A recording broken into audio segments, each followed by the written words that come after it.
Hey everyone, welcome to another episode of the Coffee People podcast presented by Roastery Coffee Packaging. You can find them online at roastery.com. I'm your host, Ryan Woldt. We're in the middle of season 15, so there's been a lot of episodes up to this point, and you can find all of them on your favorite podcasting platforms like Spotify, Apple Podcasts, and now YouTube. If you're there and looking for them and you find them and you listen and you like them, please hit like a like button or 5 stars or write a review. Whatever you do, we get a little warm and fuzzy whenever someone does that. We really appreciate it. If you'd rather have us just send you this show, go to coffeepeoplepodcast.com. You can scroll through all the episodes or sign up for our newsletter, and we'll send it to you every week with a bunch of context from the episode. Okay, now that that is out of the way, I hope that you have a good cup of coffee at the ready, because we're going to get into the conversation with a new guest today. Thank you for being here with me on the Coffee People podcast. Cheers.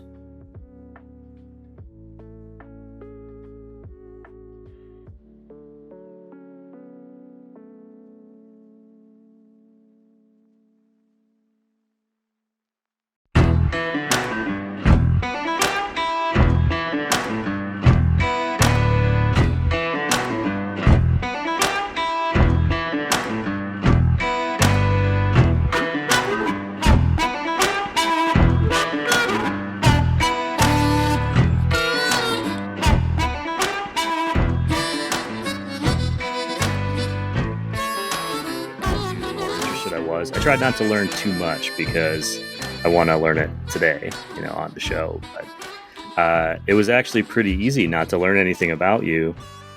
There are a lot of James Sheperds. I made a list even. Recently, there was a James Sheperd, spelled the same way, by the way. I had it spelled right in my notes. Who was an attorney. He was charged with conspiracy to defraud the government of Turks and Caicos. I'm assuming not you. There's a Scottish professor who was a leading pioneer in the investigation and prevention of coronary heart disease. There's a real estate agent in Southeast England. In America, you got the founder of what became North Carolina Central University, one of the first Black universities in the Southeast. Also a pharmacist. Right down the street, there's a lecturer for the Christian Science Church named James Sheperd. All the same spelling? I mean, is it all the same spelling? Very specific. There's a guy who makes pop arts focusing a lot on Cheetos. His name is James Sheperd. And a champion cornet playing musician from Northumberland, also James Sheperd. I did have to look up what that was. That kind of sounds about right. That definitely sounds about right. So the point is you have a name that people know, and if you wouldn't mind introducing yourself to the audience with your name and where you work and kind of what your title there is. Sure, no problem. Just tell us now, go for it. Mm-hmm. Yeah, sure. My name is James Sheperd, and I work for Bombora Supplies. I look after kind of sales, definitely around the North American market. That's my kind of position and role. Bombora Supplies, they kind of do coffee supplies and obviously water filtration and cleaning and everything in between. We're kind of a company that try to be neutral. We try and supply everything apart from coffee beans and coffee machines. We try and supply everything else in between. That's Bombora Supplies. I like you neutral. You're like the Switzerland. We don't judge your coffee. We just provide you the means to make it and drink it. You can roast it as dark or as light as you like. We're there to help support you. You mentioned that you're kind of in charge of the North American market for Bombora, but where are you based? Yeah, I'm based in Ireland, in Dublin, Ireland. So thankfully, we're not too far away. Sometimes people question that and they kind of say, so you're in Ireland and you're looking after a market that's already behind time frame wise. But just to confuse it even more, the company I work for and represent are actually Australian, based in Australia. So again, a completely different time zone. But I think my kind of day would start very similar time zone to obviously East Coast. So of course, I'd maybe start a little bit later and obviously carry on through. And then I would take maybe a gap or an hour or two. And then I'd still be online doing calls at my 10 p.m., my 10:30. But that kind of works in favor then, obviously, for the morning time if I want to spend time with the family or do car runs or drop-offs, that kind of thing. Sure. Do you Do you do most of your job virtually then? I mean, I met you in real life here on the West Coast in Portland Yes. not long ago. Uh, That was I mean, lucky for how me, not so lucky for you. gave me someone to talk to that I could curse in front of. Uh, how often are you traveling back and forth over the ocean there? So we're very much in person. We want to deal with people and have a physical presence, not just be virtual and Hmm. not just be an email or website. We actually want to deal with people face to face. We kind of see that approach, that old style, that old fashioned approach, as still the way to do things. I think that I would be in the US or Canada or wherever every 5 to 6 weeks. We normally plan a trip, Wow. and so on that kind of planning aspect, you're kind of making sure of what area you're going to, what customers do you have there, making sure you got appointments obviously organized, and then follow up calls. We try and keep it as lighthearted as possible, and of course now we've built up good relationships. We've got friendships, so it's more about friendships and network and relationships. Hence where we met in Rose Summit. Um, I have all these questions kind of about your backstory, but that leads me into something I want to make sure that we get to, which is we're at a weird time in the world politically. I think everybody thinks they're always at a weird time, but this one feels like travel is a little bit more confusing, especially people traveling to the United States for work. Has that impacted what you do or how you have to think about your trips and your travel and your work stuff, or how you are, because you're importing product kind of all over the world. So I would imagine there's kind of a daily, okay, what's our status today, which is not necessarily how it's been. Yeah, without doubt. I think obviously we're in challenging times. There's no one in our industry, not just in North America, but I think across the globe, that are being impacted by challenges, whether it be shipping costs or whether it be tariffs or the price of coffee. Even if you take that subject away, but we're a manufacturer. We manufacture products and Hmm. we export them and we obviously import them around the world. I think obviously a lot of our products that we do make are made in China. And if we're obviously importing them into the US, then of course there has been recent challenges right now, but nothing that we haven't faced before. I think it's more a case of reviewing that, looking at that, and assessing it day by day. It's changing, week by week, it's changing. But I think that we're not alone. I think that anyone who is doing what we do are in a very similar boat. We could talk about competitors. Of course, our competitors are in exactly the same boat. I think it's frustration, but I think we just want to make sure that it's more personal. And I think that that relationship comes down to making sure you have a connection with people. We're fortunate in the fact that Ireland has a good relationship with the US, and when I say we have a good relationship, you pre-clearance in Dublin, Ireland. So of course, when I leave Dublin, I'm clearing US immigration in Ireland. So as soon as I land in the US, I'm landing as a domestic flight. So of course that just takes it. Thankfully, there's good relationships there. It also saves on time. I'm not Hmm. standing in a queue and say Chicago Airport for 3 hours. I'm straight on through, just like you. Uh, right. Didn't they just announce, I think as we're talking like yesterday, Europe, the EU is going to a biometric system for American citizens. So Correct. we'll have to Correct. get fingerprinted on our way in if we want to Yeah.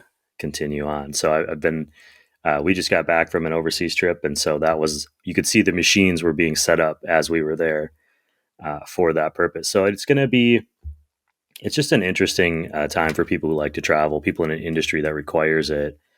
Uh, you weren't always in sales with Bombora. I mean, it'd be impressive if they could have you like the second you came out and you just put you to work, but I don't think that's how it works.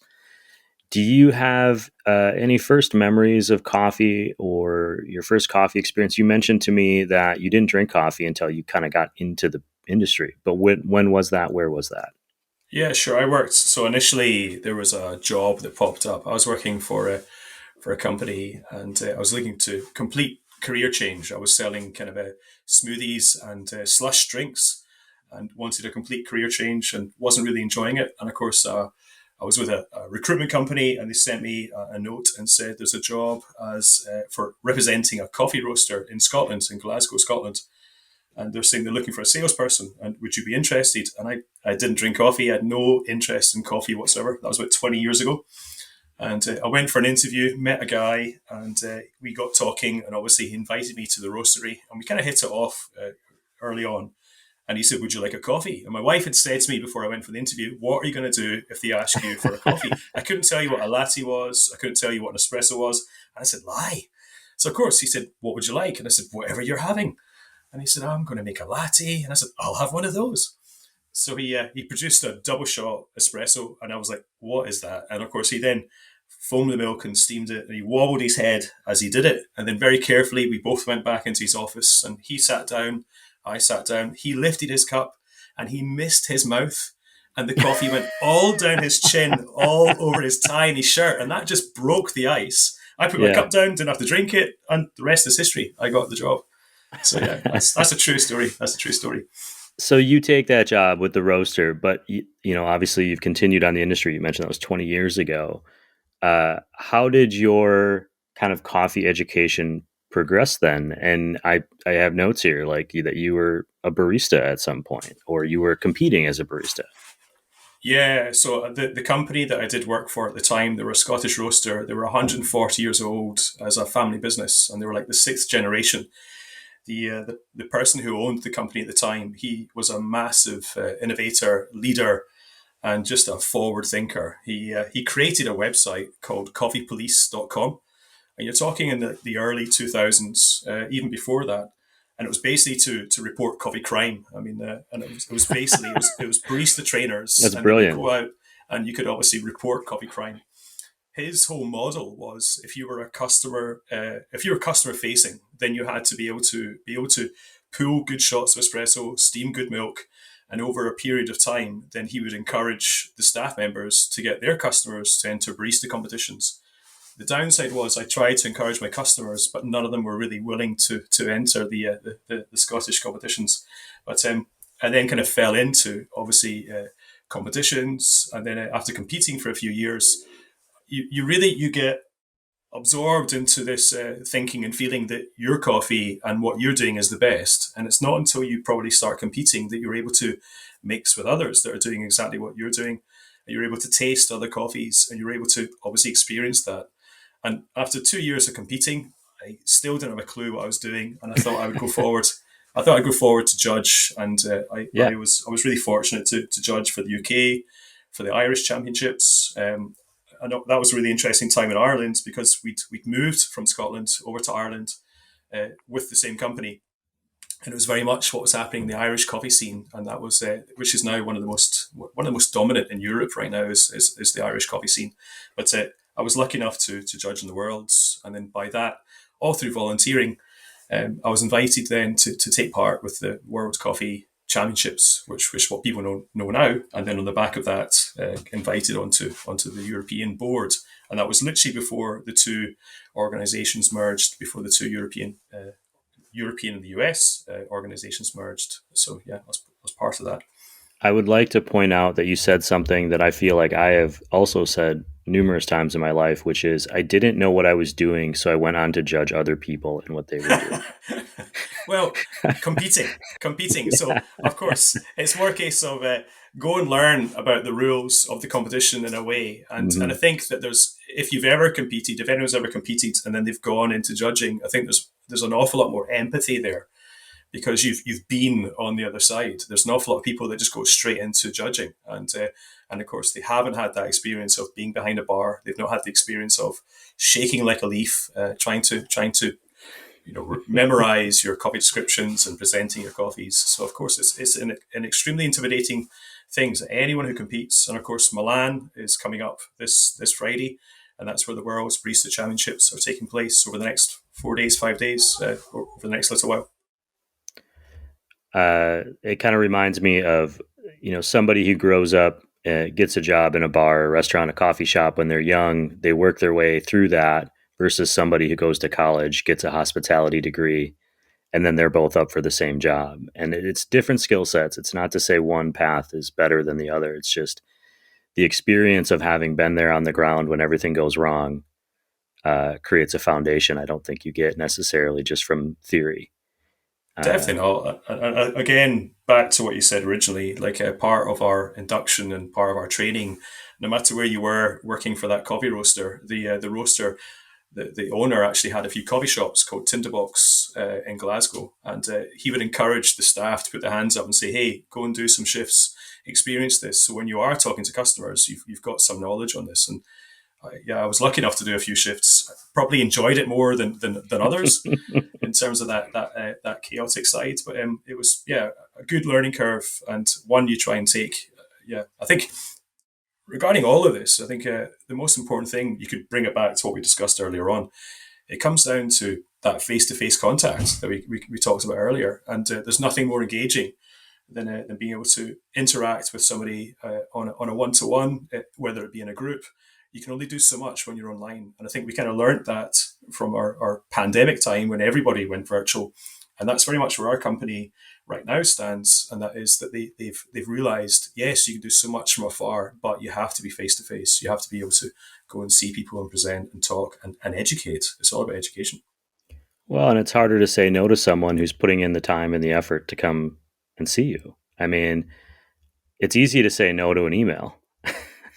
Yeah, it's been many no's. But a lot of times it's not necessarily a no because they don't want or need or a product or a company, but there's no context in an email. You can't ask an email a question. You can, but you're not getting that instant response and back and forth, which is so important. In sales to me, there's some competitive aspect to it. You were a barista competitor. Did you compete when you were young, sports or activities or anything like that? Yeah, of course, really badly, but I still competed, that way. But but not on any high level whatsoever. Like even now, I try and play golf, and I'm absolutely terrible at it. I would run, and that's my thing. But yeah. I was talking to someone in the coffee industry yesterday, and they said that they were going to take up golf so that they would get used to losing money and feel more comfortable with it, which I thought was pretty funny. You're out and meeting. You mentioned the board that you were on as part of. I don't think you're doing that now. No. But what value do you find in groups like that, or not, or where do they get it right or wrong in because the barista circuit and the championship circuit and the festival circuit that you and I have been on in some cases is different than the day-to-day of coffee.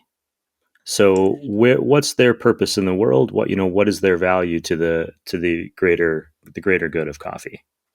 Yeah, really good question. I think if you obviously there's standards, isn't there? I think there's through every industry there's standards.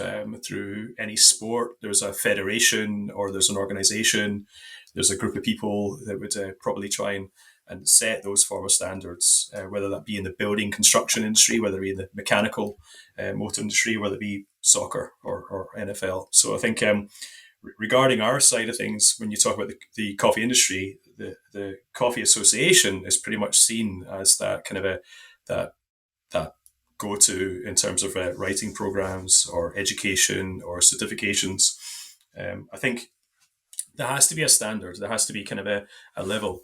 It doesn't mean to say you have to follow it. I think there's a great way in saying that just because someone's telling you how to do something doesn't mean to say it's right. Does that make sense? Like you could, there's definitely some pluses and some benefits regarding what the education system would be and what the standards are.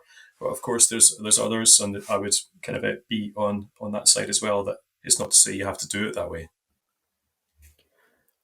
Usually if someone says I have to do something a certain way, my instinct is to veer into that. Yeah. However, I'm of that. I'm probably more of that now. But I think if you're starting off and if you're kind of new into the industry, or if you're looking for some form of a career path, then there's a great opportunity regarding what that education system offers in terms of what the SCA offers. If you're looking for that barista basics, or if you're looking for the roasting aspect, there's certain aspects that can definitely be improved. I mean, for instance, if you look at all the competitions, the one competition that probably doesn't get the same attention, and it's probably far superior, is, in my experience, is cup tasters. The cup taster championship is all about skill on the palate.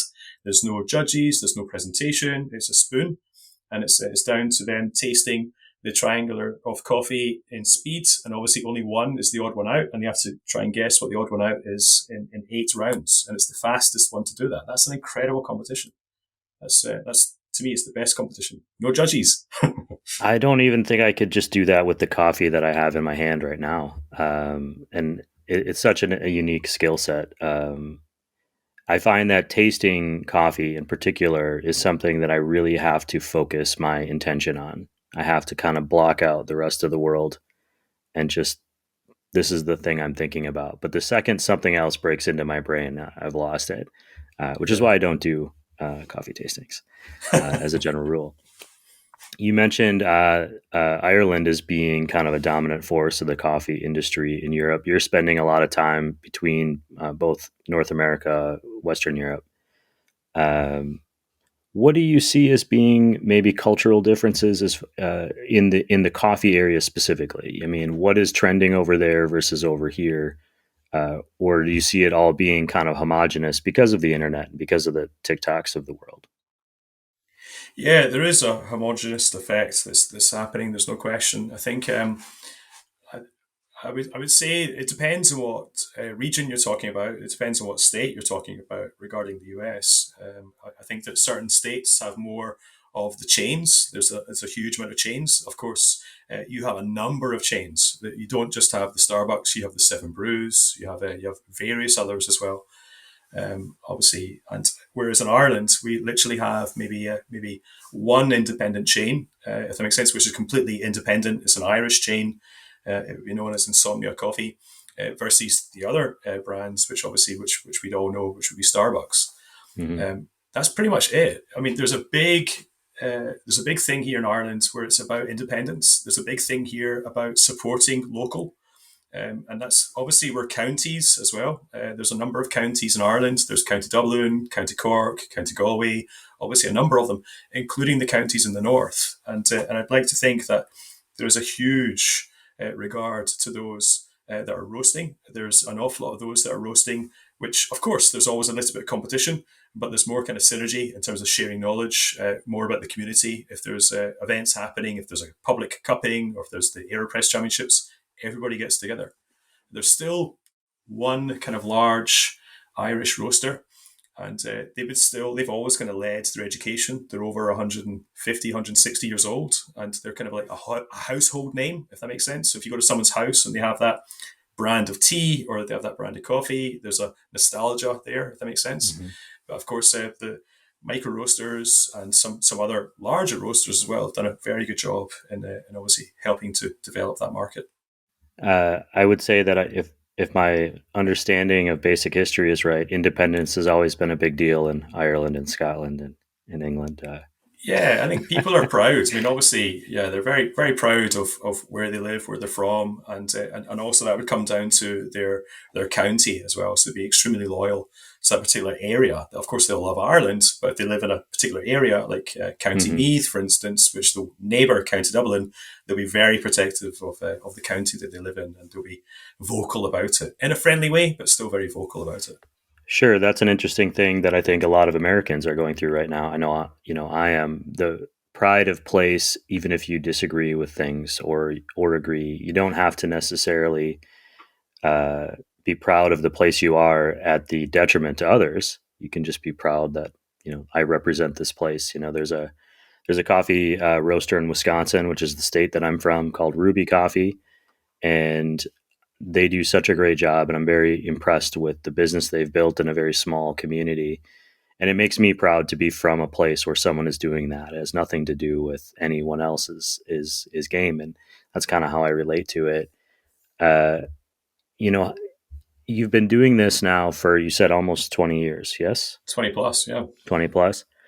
Uh, how has your perspective changed as a salesperson from then to now, knowing that it's going to be impacted both by outside factors, but also you growing as a person and your family growing, and what you want out of life? Yeah, I think the most important thing there is you cannot get cynical. I think it'd be very easy when you're in an industry, any industry, for so long. It's hard not to get cynical and be Mm-hmm. pessimistic. It's probably not within my makeup to be that kind of person. I'd be very much an optimist. I'd always look to see what the positive is. and kind of be grateful for the opportunities that we actually have. I think literally today we had a call with a new startup, for instance, in South Carolina. They're looking to start up a business. They're looking to have a physical store, like an actual walk-in store, look at the products, hold products, as well as having an online presence. And they're not going to be a roaster, but it's trying to speak with them and actually allowing them the knowledge, allowing them the opportunity to say that this is an extremely good industry. They've not come from the industry. They've come from a medical background in terms of selling medical supplies. And they've taken the path because obviously they see something interesting, what the coffee industry is. And from a very short space of time, they've actually recognized that the willingness of people in our industry to help and to support is second to none. And I think that that's not just in Ireland. It's not just in North America. Thankfully, that is global. And I think that when you consider the challenges that we're all going through, whether they're personal, whether they're business, the great thing is that we all come together for what is a cup of coffee. And we can talk about it until the cows come home.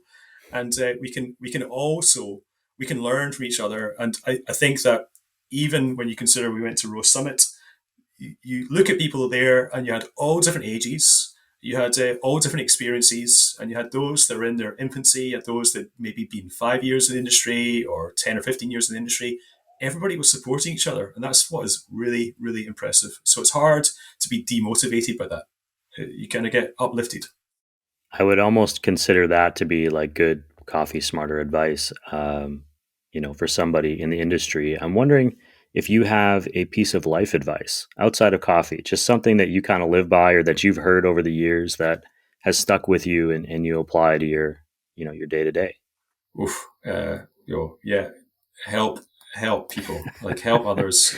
Like generally, like there's so many times where people try and crawl over others, but it's a good thing to help other people, and whether that be in our industry. I think I've got kids. My kids were like, I think it's we can offer something, if that makes sense. And I think there's an opportunity for youth to get more involved. And I think that like a youth project for coffee is definitely something that I'm passionate about, and that I'd like to be able to have some form of impact with. And because you're helping people at the starting stages to say, hey, okay, there's something definitely here. Whether you go in to be a barista, whether you go in to be a coffee tech, if you want to be front of house or back of house, there's something along there. If you want to take it with you on your travels, if you want to go and study and do whatever that degree might be, if you want to come back to coffee will always be there for you. When you say youth, I assume youth is anything younger than me by 1 day. Well, I consider maybe 2 days, maybe two. Okay, 2 days. How does your family feel about your international commuting? Do they think that's cool? Do they miss you? Are they happy you're gone for a week every now and again? I mean, how do you manage that balance? Well, I get 5 weeks back at home in the house, like when I'm not traveling, between 5 to 6 weeks where I'm physically here as a person, and of course I can also be that annoying guy, very annoying guy. So there's definitely times where like, please go, and then there's other times like, hey, like welcome back. But yeah, there's always a balance. I've been more present in physical like person in this job than I have in previous, and yeah, I think that's important as well. I think thankfully. Some people in the house find me funny, not everyone, but some people find me funny, and when they don't, then I try and keep my mouth shut, which is kind of hard. Another good piece of advice. My wife and I are about to celebrate our 20-year wedding anniversary. And I learned a long time ago that it doesn't matter if I'm funny to everyone else. It only matters if I'm funny to her. Yeah. So as long as she's laughing, I'm okay. And 100%. That's my only advice to anyone thinking about getting married or in a long relationship. I'm drinking a local roaster called Sister's Coffee today. It's a lighter roast than maybe I would normally go for, but I'm really enjoying it. Even though I'm not terribly effective at brewing coffee every morning. My question for you, and it's a question I've been starting to ask people, is what makes for a good cup of coffee for you? Oh, gosh. Is it the coffee? Is it the extraneous? What is it that makes it? So for me, it's Yes, it's just the fact that it exists is always nice. And in the morning, it's a routine for me. But that is almost more important to me than the coffee itself. So I'm curious as to where you land on that line. Yeah, I can be totally honest with you, and I'll tell you. Obviously, I drink a lot of coffee. I try and stick it to 1 cup a day, and it just I always try and have a coffee in the morning. I would generally do what needs to be done, and then enjoy my coffee before having food. Before I have to leave the house, if I have to leave the airport, I'm very fortunate. I've got an espresso machine, and it's a good espresso machine, a good grinder, and obviously I would always have a flat white. That's kind of my coffee of choice. There's a roaster who's literally a stone's throw from us. He's less than a mile away. He roasts. He's called the Studio Coffee Roasters, and they actually supply a national chain of stores. And I can walk into our national chain of stores and pick up 2 of his bag of beans and throw them in my hopper, and I've got good coffee. Does that make sense? So, like, Yeah. also really lucky that people will give you coffee whenever you go to visit them. Not always, but a lot of the time, you can come back and you can maybe share that amongst your friends who probably won't appreciate it in the same way that we might. But yeah, I'm lucky. I've got a good espresso machine and a good grinder, and I've generally always got some good beans. So, and a flat white's my choice. That's my choice. What what's the future for Bombora? I mean, are you guys growing or actively trying to grow, or what is the? There's always going to be a need for supplies, but we're in an interesting time of contraction as well, or consolidation rather, maybe not contraction. What's the future hold for your company and for your role in it? Yeah, sure. I think obviously I mean, without the sales pitch, but we are a 20-year-old, 21-year-old company based out of Australia. And the first products we ever started to sell were water filtration and coffee machine cleaning. They were the 2 products that we started with. And then that allowed us to create and develop the brand, which is known as Rhino Coffee Gear. Mm-hmm. And it allowed us to create the other brand, which we have, which is ours, which is known as Brewer. And on the back of that, we've got some lifestyle brands behind us, which we represent not just in Australia, but also in the North American market. The machine cleaning and the water filtration still accounts for about 60% of our business. We manufacture close to 7,000 SKUs in our product line. It's about being innovative. It's about being sometimes first to the market. And you can be first to the market with a product that you know is going to catch on and you know is going to be copied. But it's very important to be first to the market at a good price before everybody else copies it. Does that make sense? And I think we've Yeah. been fairly innovative when it comes to that. I think not setting back and just resting on the products that we've created. We're always trying to invent the next thing, and that might be from a stainless steel milk pitcher to a range of different colors in terms of those milk pitchers. So everyone else might just bring out the stainless steel or the white and the black. Does it make sense? It's what's next, and it's obviously we listen to our customers. It's vitally important to listen to our customers, get that feedback, try and have the products. But for the future and us in North America, I think it's a long game. We've been in the US for over nearly 9 years now, and we've got obviously warehousing, we've got staff on the ground. We'd love to invest more time. I think that's the most important thing. But the most important thing for us right now is to be there to support our staff, to support our customers, number one, and making sure we have the product for them as well. I don't know that I really understood before we talked today that your company was manufacturing the products as well as selling them. Yeah. Looking at the website, you see all the different things, but I didn't quite understand that part of the story. And I could be wrong, but maybe that gives you, as a salesman, a better understanding of how the product works and the history of it and why it has value beyond than just, oh, it's a SKU on my list here. Yeah, without a doubt. And I think we're very fortunate to work with some really good partners as well, which we have exclusives with, if that makes sense. So Commodanti hand grinders, the Cavetto cleaning, and of course Nucleus coffee tools. There's some product lines which we kind of talk about the good, better, best, and there's the ones that you definitely should have, nice to have, or could have. People kind of forget about the cleaning. they don't really put it on the radar, but it's a product that has to be used every single day. Like if you want to have obviously functional cleaning, hygienic machines, then obviously cleaning is the thing they kind of forget about. They almost look at what's the new hand tamper with the needles on it, or what's the vibration tool known as the NCD Pulse, but they forget about the practical side of things.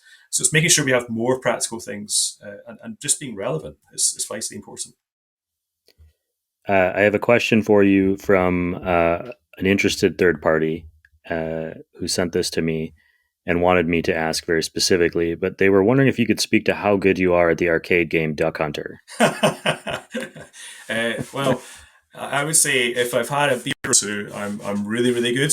And if I'm really focusing, then I'd probably be terrible.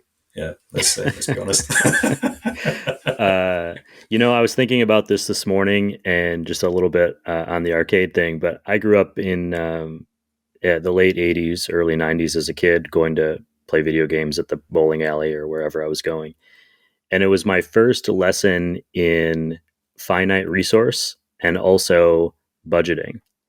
And it was because there was this transition between when video games cost a quarter to 2 or 3 or 4 quarters. And so I could play there'd only be one video game. And if that's the game I wanted and someone else had it, not available, finite resource. But on the other side of that, if the game I wanted to play, say NBA Jam, was 75 cents, but Miss Pac-Man was a quarter, did I want one game versus 3, over the course of a morning? And quarters weren't always easy to come by. So a little lesson you can find as you get old. This is my advice to anyone listening. You will find lessons from your past everywhere.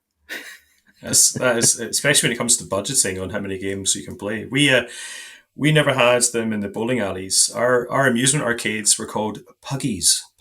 It was shall we go down to the Puggies, and you jump on your bike literally and not have quarters. We'd have obviously 50 pence pieces or 20 pence pieces, and but I was never as good at the budgeting as what you've just suggested. I had no regard or thought. I just put it in. It was Kickboxer or whatever, Street Fighter it was we were trying to play. Yeah, I was always... It's amazing how fast you can go on 2 fingers with those buttons. We just stayed in an Airbnb that had a Miss Pac-Man machine, and it was the first time I think my wife has ever seen me so focused. She's like, you should focus like this when you're like cleaning and stuff. And I was like, it's different. Anything that I missed today, or anything about coffee or the industry or Bombora that you wanted to share that I didn't get to? I think I'm really bad, believe it or not. You might not know this, but I'm really bad at answering questions. I'm much, much better at asking questions just because I'm normally on the other side. As a salesperson, it's good to keep people talking and to get information from them in terms of that extraction. So it's not natural for me, if that makes sense, because it's not the norm. It's not the norm. Is probably what I'm trying to say. Sure. Well, I think you did just fine, and I could, that accent, no problem. Smooth. Cool. No subtitles. Well, I didn't say that. James, a real pleasure to chat and learn more about you. Anyone listening, you can head to bomborasupplies.com. That link will be in our show notes and in our newsletter. And if you need coffee supplies, reach out to James Sheperd. Thanks a lot, Ryan. Appreciate it.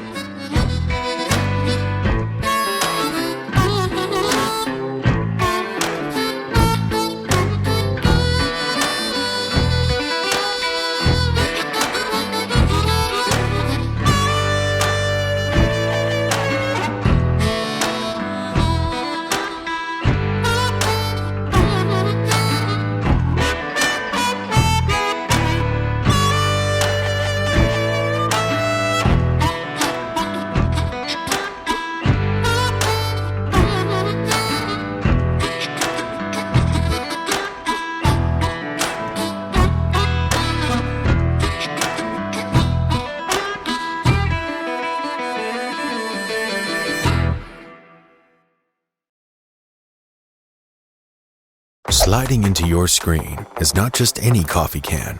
It's a Roastar coffee can. Don't need thousands. Personalize just one in Roastar's Design Lab. No design experience needed. Choose a pattern, add your logo and text, or create something memorable with AI. being made in the Midwest, you can expect it on your doorstep in no time. Now that was smooth.